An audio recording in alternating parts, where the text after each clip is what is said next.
warahmatullahi wabarakatuh. Perkenalkan, nama saya Rahmawati dari Prodi Teknik Industri. Di sini saya akan menjelaskan tentang penulisan kata dan penulisan tanda baca.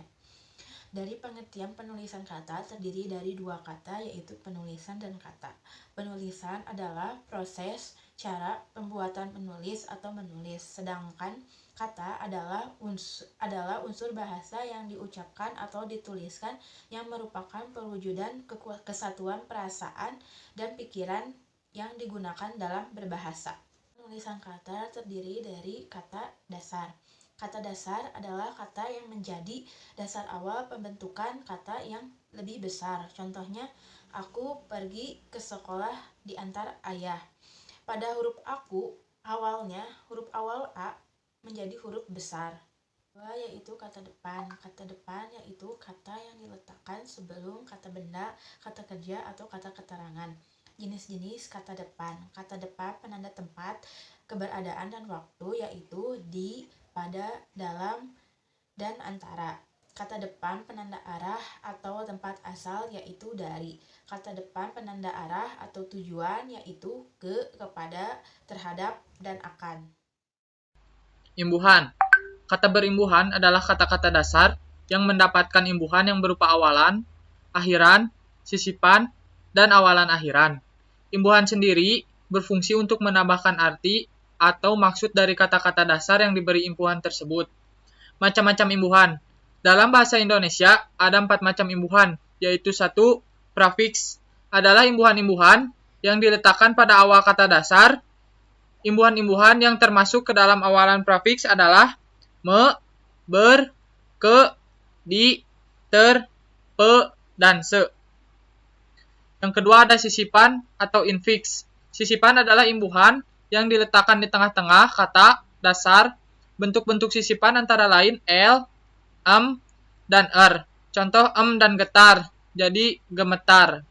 Yang ketiga ada akhiran atau sufiks. Akhiran atau sufiks adalah imbuhan yang diletakkan pada akhir kata dasar.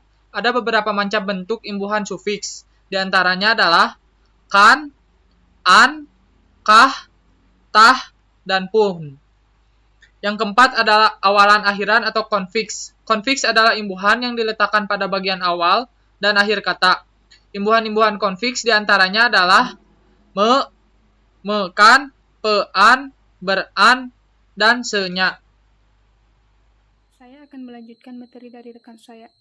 Selanjutnya, kata baku dan kata non-baku, yang dimana kata baku adalah kata yang digunakan sudah sesuai dengan pedoman atau kaidah bahasa yang telah ditentukan, atau kata baku merupakan kata yang sudah benar dengan aturan maupun ejaan kaidah bahasa Indonesia dan sumber utama dari bahasa baku yaitu Kamus Besar Bahasa Indonesia.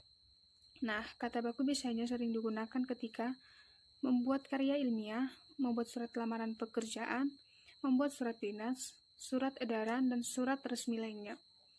Kemudian, kata tidak baku. Kata tidak baku merupakan kata yang digunakan tidak sesuai dengan pedoman atau kaidah bahasa yang sudah ditentukan. Biasanya, kata tidak baku sering digunakan saat percakapan sehari-hari ataupun dalam bahasa tutur.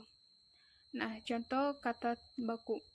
Misalnya, seperti aktif, pasif, apotek, efektif, karena, foto, biosfer, bus, objek, November, praktik, negeri, teknik, daftar, nasihat, dan lain-lainnya.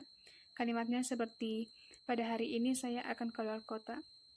Nah, contoh kata tidak baku yaitu seperti aktif, pasif, apotik, efektif, karena, foto, biosfer, bis, objek, November, praktek, negeri, teknik, nasihat, dan lain-lainnya. Kalimatnya seperti saya akan keluar kota pada hari ini.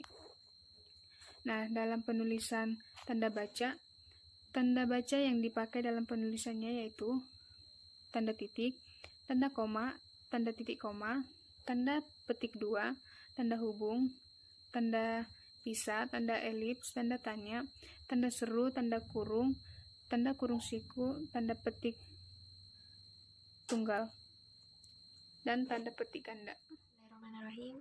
Baiklah, saya akan melanjutkan penjelasan dari rekan saya sebelumnya, yaitu Fisilia. Macam-macam tanda baca. Yang pertama, tanda titik. Tanda titik dipakai dalam kalimat yang bukan pertanyaan atau seruan. Contohnya, ayahku tinggal di Solo, titik. Tanda titik juga digunakan di belakang angka atau huruf dalam suatu bagan, ikhtisar, atau daftar. Yang kedua, tanda koma. Tanda koma dipakai di antara unsur-unsur dalam suatu perincian atau pembilangan. Contohnya, saya membeli kertas, koma, pena, koma, dan tinta, titik. Tanda koma juga dipakai untuk memisahkan kalimat setara yang satu dengan kalimat setara berikutnya yang didahului, seperti tetapi atau melainkan. Contohnya, saya ingin datang, koma, tetapi hari ini hujan. Selanjutnya yang ketiga, tanda titik koma.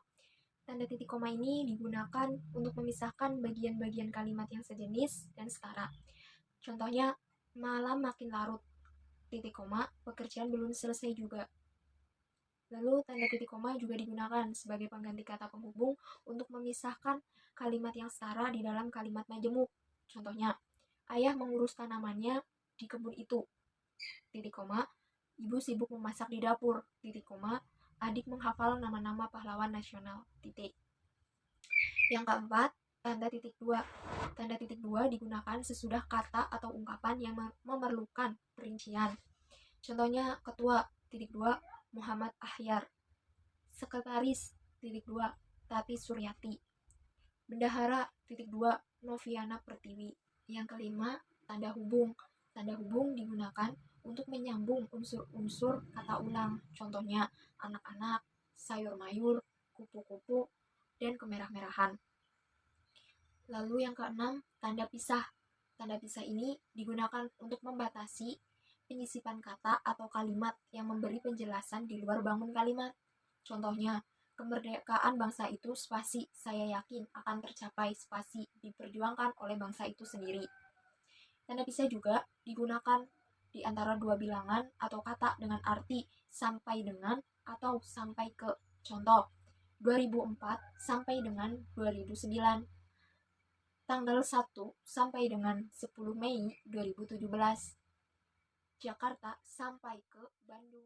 Nama saya Angelina Desmondita Salamala dan sekarang saya akan melanjutkan presentasi kelompok saya. Tanda elipsis. Tanda elipsis atau titik tiga dipakai dalam kalimat atau dialog yang terputus-putus.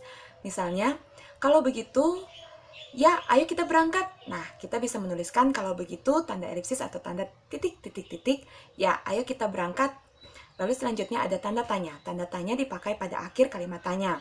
Misalnya, kapan ia berangkat? Tanda tanya. Lalu selanjutnya ada tanda seru. Tanda seru dipakai pada akhir kalimat perintah. Misalnya, bersihkan kamar itu sekarang juga. Tanda seru. Nah, selanjutnya ada tanda kurung.